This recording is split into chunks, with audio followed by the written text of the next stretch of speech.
Hi everyone, welcome. I'm preparing to check in on the mixed red worms, and if you've been with me for the past few check-ins with these little guys, you'll know that we decided to switch them over to a coffee-only diet, and I have little bits of leeway that I give myself in there. For example, the worm chowder that I have often accompanies my coffee in many of my feedings, so since coffee was going to be the main dish here, I figured I could also slide in a little bit of worm chow for them once in a while. And even though it doesn't count per se as food, throwing in some grit once in a while. And the bedding options, I do want to try to keep it changeable or keep it varied, you know. So while it was an interesting concept to give them only coffee filters as their exclusive form of bedding, I really do prefer including all kinds of stuff. My prepared bedding, leaves. Although last time when we checked in here, I had run out of my supply of leaves, which I've since replenished. I've got a totally topped off box of leaves here with which we could top off the system today.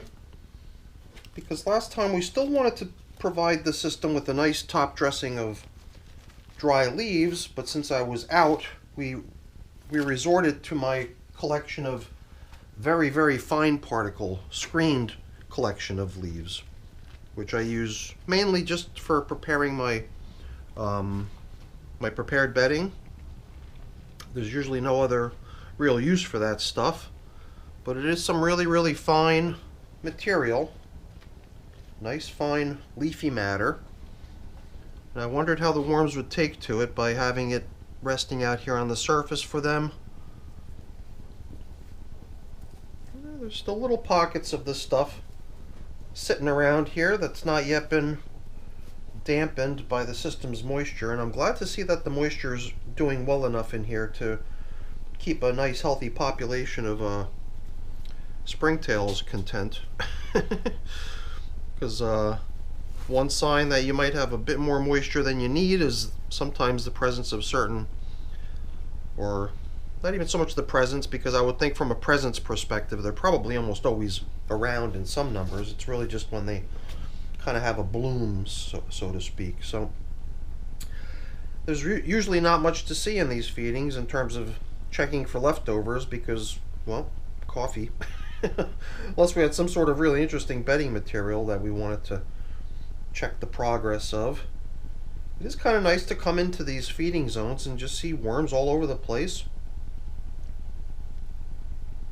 And I could see some of the bedding type materials that ended up down here in the feeding zone over past check-ins, in addition to my prepared bedding, of which we see plenty of leftovers of here. I've got like chunks of cardboard, and here's even some stuff that snuck in before we instituted the coffee only diet in here, because we've been in here with 7 feedings so far, but it was only 5, the most recent 5, that were coffee only. So in the very beginning, as you saw, pumpkin stem snuck in here, and I don't know if that pumpkin stem might have just come with the worms from their old home.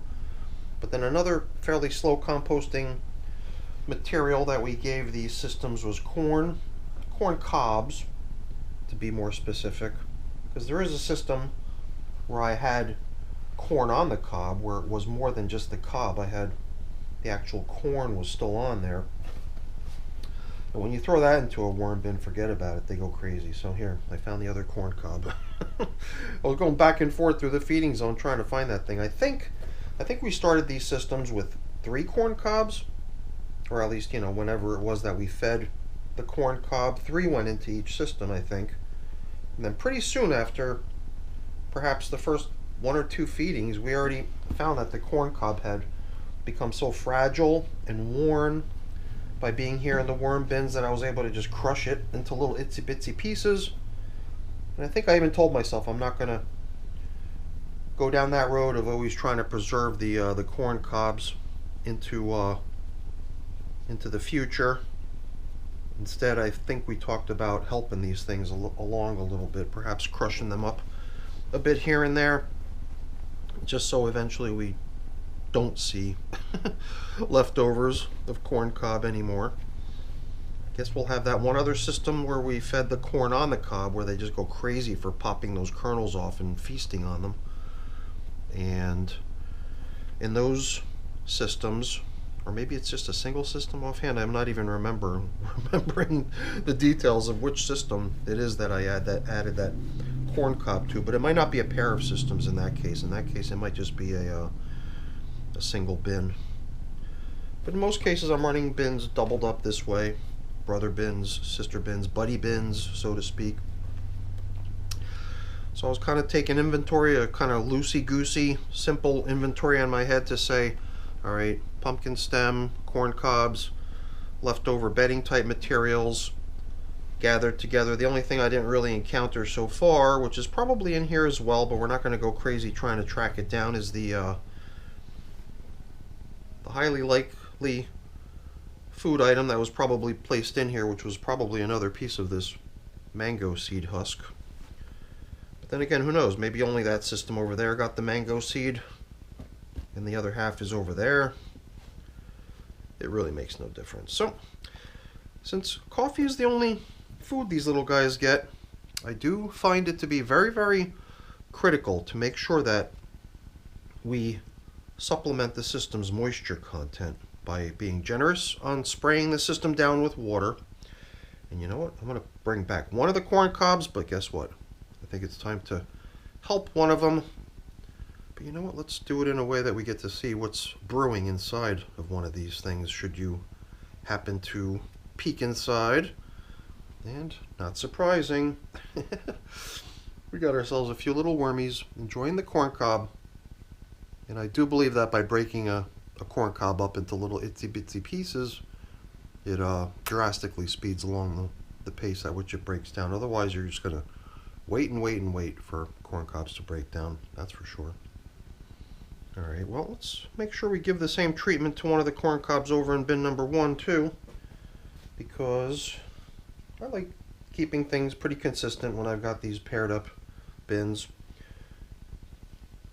If for no other reason, just to use them as sort of a measure against one another to say, well, you know, it's a fair assumption that most things are going to be consistent across the bins, but if something is very, very different in one or the other, sometimes that could just be a little hint or a clue that, hey, something's not quite right.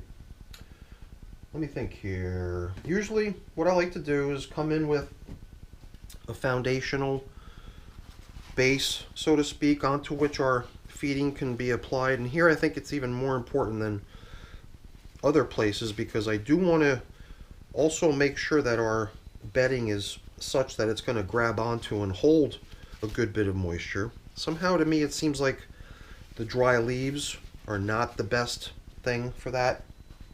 Somehow to me they just seem kind of hydrophobic, and that they probably just kick off a lot of their moisture instead of sucking it into themselves. And I'm sure if you give the leaves a good bit of time to absorb moisture, they will, but I think when they're still pretty dry, they aren't the best thing at sopping up moisture. So that's pretty good. We just emptied almost half that container there.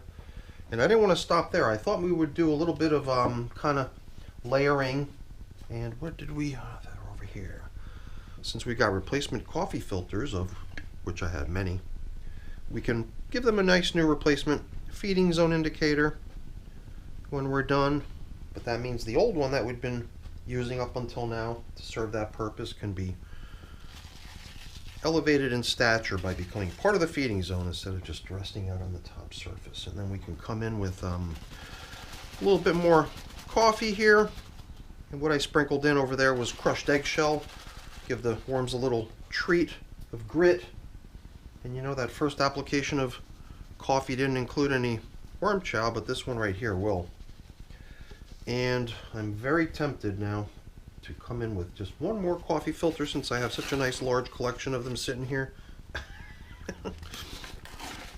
And create yet another layer, because I did sense just a little bit more coffee remaining in here, which I figured let's get rid of it instead of keeping around just a tiny amount.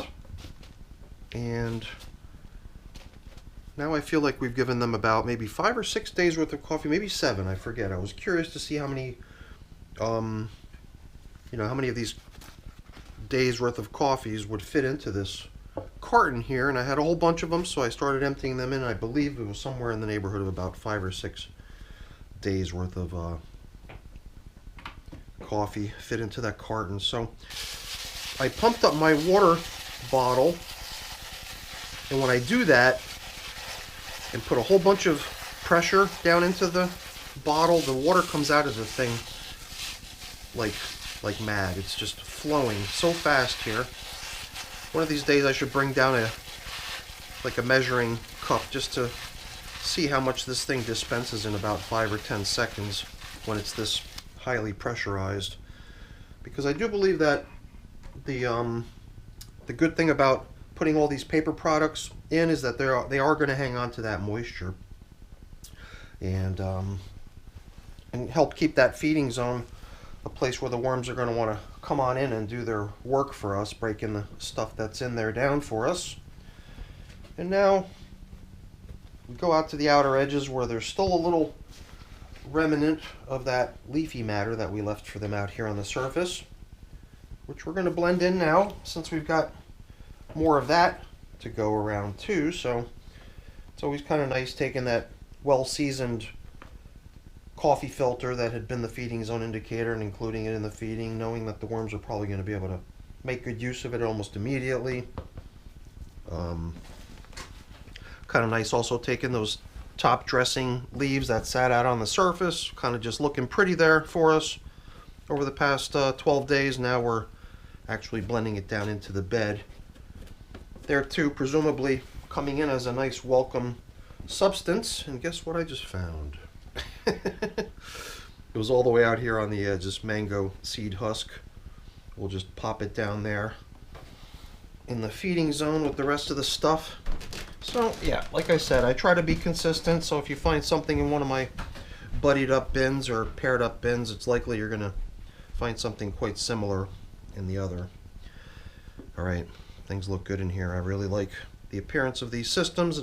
Gotta admit though, I'd prefer to see a little bit moisture, a little bit more moisture on the outskirts of these systems, because we were super generous in soaking all the bedding materials that went in with the feeding down the middle. But it does seem to me like keeping the moisture level high in here is a really good idea, because none of the stuff that we're putting in, the coffee I mean, the foods basically, are going to contribute much moisture at all. And this also gives us a nice little excuse to rinse off my glove. Very nice, very nice. All right, let's get these finishing touches taken care of. Like I said, I've got a whole bunch of leafy matter, so today we could be a little bit more generous than we were last time. Last time we kind of sparingly sprinkled a little bit into each system just so we have something. Oh, but now we can be really generous with this stuff because we got plenty.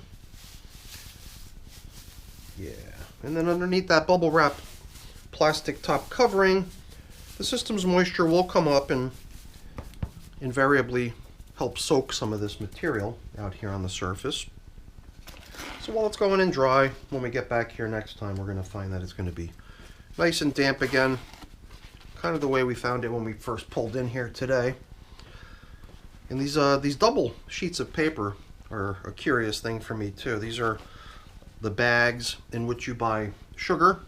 I think if you buy a bag of flour too, those are usually these double bags as well. So these to me seemed like really tough top coating papers to use. And I was curious to see what happens. I can already see spots where there's holes wearing through, making me wonder if that's the worms or something else causing that. Well, I think before we cover up for good here, I've got one last opportunity to get some of this stuff that's sticking to my glove back down into the systems, and at the same time we're going to create a nice little pond out here on the surface that they can come play in if they want to. I wouldn't be surprised if they did. Well, it's paper, so presumably it'll just soak into the paper pretty quick and And that'll be it. So that's it for our check-in with the mixed dread worms on day 86. Exactly 2 weeks away from the system's hitting 100 days of age. And, well, knowing me, since I like milestone days, it's a pretty good likelihood that we'll be back in here in 14 days. But we'll see. All right, everyone. That's it for the check-in. Hopefully enjoyed it. If you did, as always, please don't forget to leave me a quick thumbs up before you go. That's always really appreciated. And if you haven't done so already, please also consider subscribing to the channel. That's very much appreciated as well. All right, everyone. Have a great day. Thanks for watching. Bye now.